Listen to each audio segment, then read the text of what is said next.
Namaste बिटिया, हमेशा खुश रहो बिटिया. A very good morning to you all. Myself, JVN Dr. Ravi Jain, Assistant Professor, Department of Practice of Medicine at Faculty of Homeopathic Science in Jyoti Vidyapeeth Women's University. In today's lecture, we will be discussing about the history taking in locomotor system. This is a clinical lecture.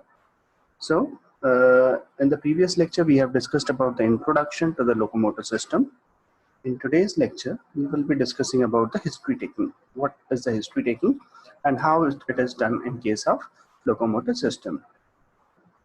The main features in the history taking in the case of locomotor system includes, so the main feature includes, number one, the background information. The background information regarding the age, the sex of the patient, the major complaints that he or she is having in the chronological order, that is in the order of development of these complaints. So how the complaints develop.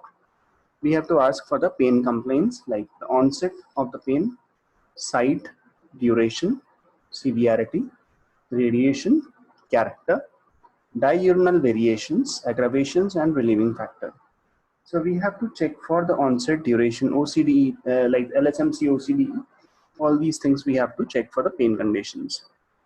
The other associated symptoms like swelling, stiffness, and tenderness have to be checked for. So this includes the background information like age, sex, etc., major complaints in the chronological order, the pain in the OCD, LSMC, OCDE, and the associated symptoms like swelling, stiffness, and tenderness that is present.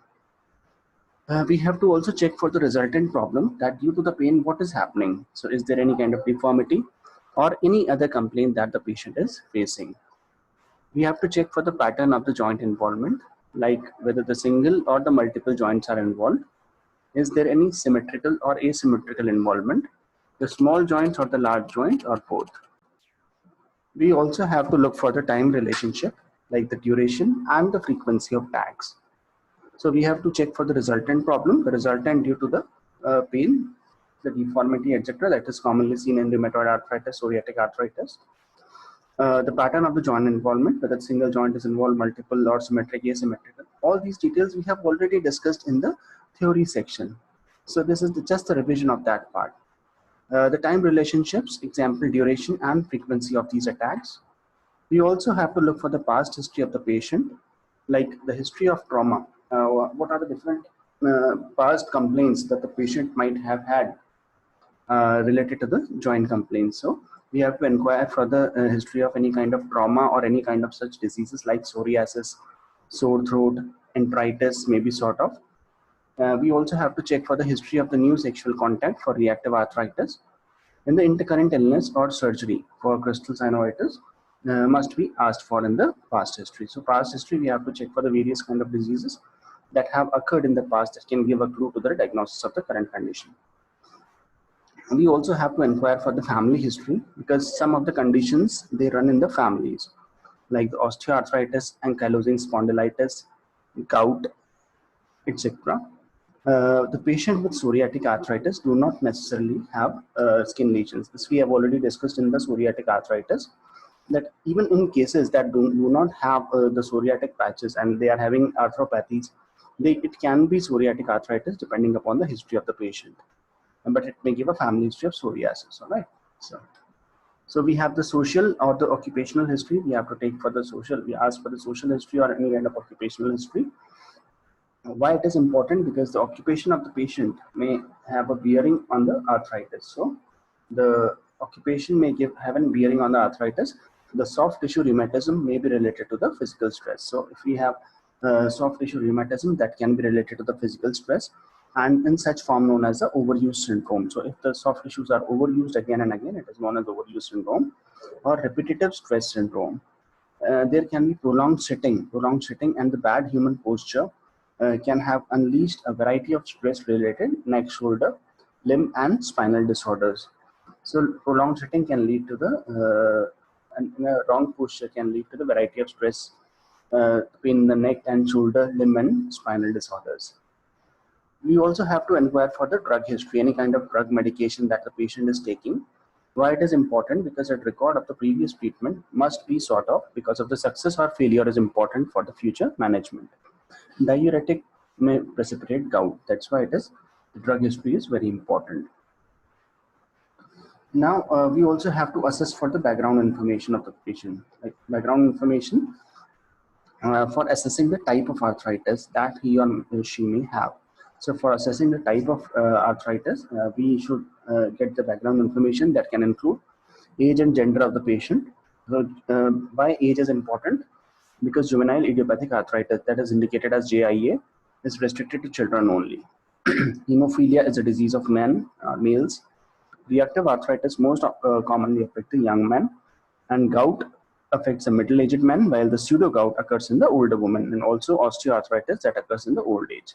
So this can give the hint of the diagnosis a probable diagnosis that can occur in that particular individual.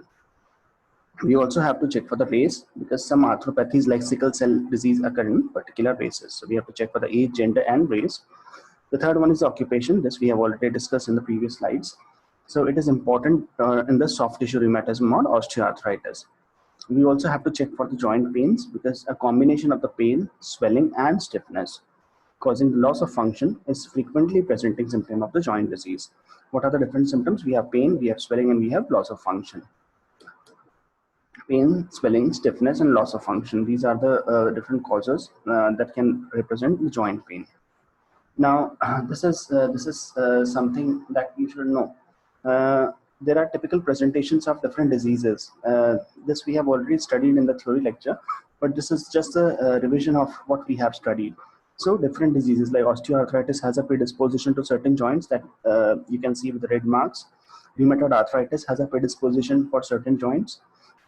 In the similar way, rhesus arthritis, that is represented by conjunctivitis, urethritis, and arthritis.